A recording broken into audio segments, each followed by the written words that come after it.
Луйварчдын арга нарийсчээ. Тэд зохион байгуулалтаагаар луйвраа баталгаажуулдаг болж өнгөрсөн 7 хоногоос эхлэн шатхууны өн буурсаж хэл ам тасраагүй. Учир нь А80 гэдэг бензин алга болоод оронд нь А92 шахаж байна гэсэн шуугиан гарсан. Үүний араас шудраг өрсөлдөө хэрэглэгчдийн төлөө газар мэдээлэл хийлээ. Тэд шатхууны чанар, дутуу шахалтын асуудал шалгалт хийн хэмээн олон нийтэд зарлав. Энэ нь бид очлоо шүү. Шинэ хувцас өмсөөрөө ширээнийхээ бүтээлгийг солиороо хэмээн луйварчдад сануулга өгсөн хэрэг юм. Үүгээрээ тэд шудраг өрсөлдөө хэрэглэгчдийн төлөө газар бус, шудраг бус луйварчдын төлөө газар болж харагдлаа. Ямар хүн би танаахыг шалгахаар очихж байна шүү хэмээн мэдэгдэж байсан юм бэ? Шалгалт гэдэг бол санаандгүй гэнтийн байх ёстой. Тэгэж гэмээр лойр улгаа болохаа бозрыг илрүүлнэ дээ. Гэтэл харин бид очлоо шүү. Та нар минь болохгүй юм аа. Нууж хаагаарай гэсэн сэрэмжлүүд өгч байна шүү дээ. Тэрч бүхэл шалгалтаар очих гэж байгаа хэрнээ ингэж солиорч байна. Манай иргэд олон түмэн бас төрлөө бас их хэрэгтэй.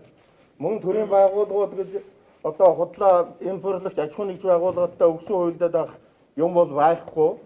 Бид өнөөдөр одоо энэ шалгалтын дээр нефт импортлогч аж ахуйн нэгж байгууллагууд чөлөөтэй одоо шатхуун түгээх станцуудаа шалгуулж харин бодит байдлаар нийлүүлж байгуу бензин шатхууныхаа чанар шахалтын байдлаа одоо үзүүлнэ гэдэгт итгэж байна. Ямар нэгэн саад бэлчээдгүйгээр одоо ажлын хэсэгт одоо үйлчлэгийг бол нефт импортлогч компаниуд холбогдох одоо шатхуун түгээх станцуудад одоо бас урьдчилан одоо анхааруулж хэлье. Холбогдох одоо шатхуун түгээх станцуудад одоо бас урьдчилан одоо анхааруулж хэлье. Холбогдох одоо шатхуун түгээх станцуудад одоо бас урьдчилан одоо анхааруулж хэлье.